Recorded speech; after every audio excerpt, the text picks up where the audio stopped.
नमस्कार. तर आज आपण शिकणार आहोत चाफ्याचं हार. तर त्यासाठी लागणारे साहित्य पाहूया. तर हे साहित्य आहेत.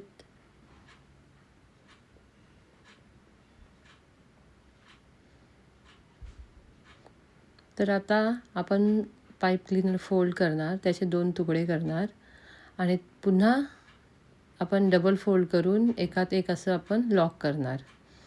लॉक केल्यानंतर आपण दोन्ही साईडनी पाकळी तयार करण्यासाठी ते पॉईंट्स आहेत ते एकत्र करून मग आपण जो मोठा पॉईंट आहे त्याला ट्विस्ट देऊन एक पाकळी तयार करणार. अशा तऱ्हेने आपली पाकळी तयार होत आहे.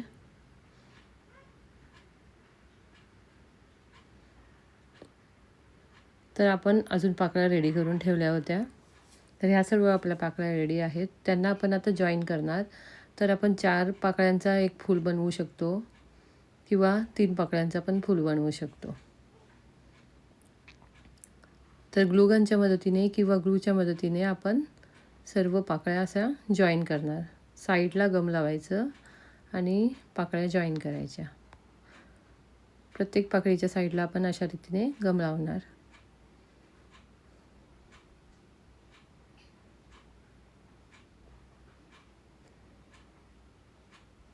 थोडा वेळ होल्ड करून ठेवायचं, मग ते चिपकून जातं.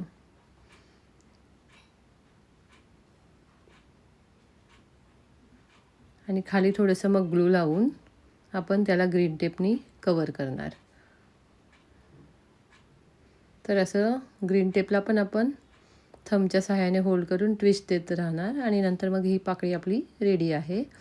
तर त्याला थोडंसं आपण साईज करेक्शन करून सर्व पाकळ्या समान अंतरावर ठेवून नंतर मग त्याला वर ग्लू लावून आपण वरच्या साईडने पण त्याला क्लोज करणार. झाली आपली एक पाकळी तयार अशी. तर अशा अनेक पाकळ्या मी बनवून ठेवल्या होत्या अगोदरच. त्याच्यासोबत आपण आता व्हाईट मोती आणि गोल्डन मोती घेणार.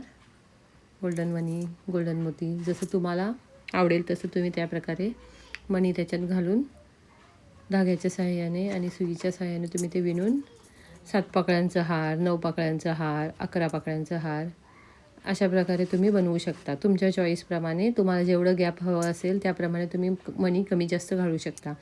सिंगल लाईनवाल्या माला पण तयार करू शकता तुम्ही अशा प्रकारे किंवा डबल लाईनवाली माला पण करू शकता.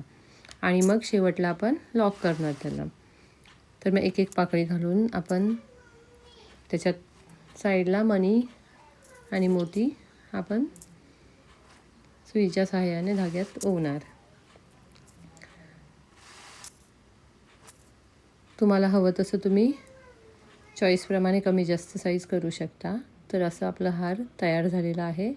आणि हे लटकन मी बनवून ठेवले होते अगोदर. 3 लटकन आपण सेंटरला लावणार आहोत. तर हे 3 लटकन मी रेडी करून ठेवलेले आहेत. तर सुईच्या सहाय्याने आपण हे लटकन सेंटरवाल्या फूलमध्ये घालणार आहोत.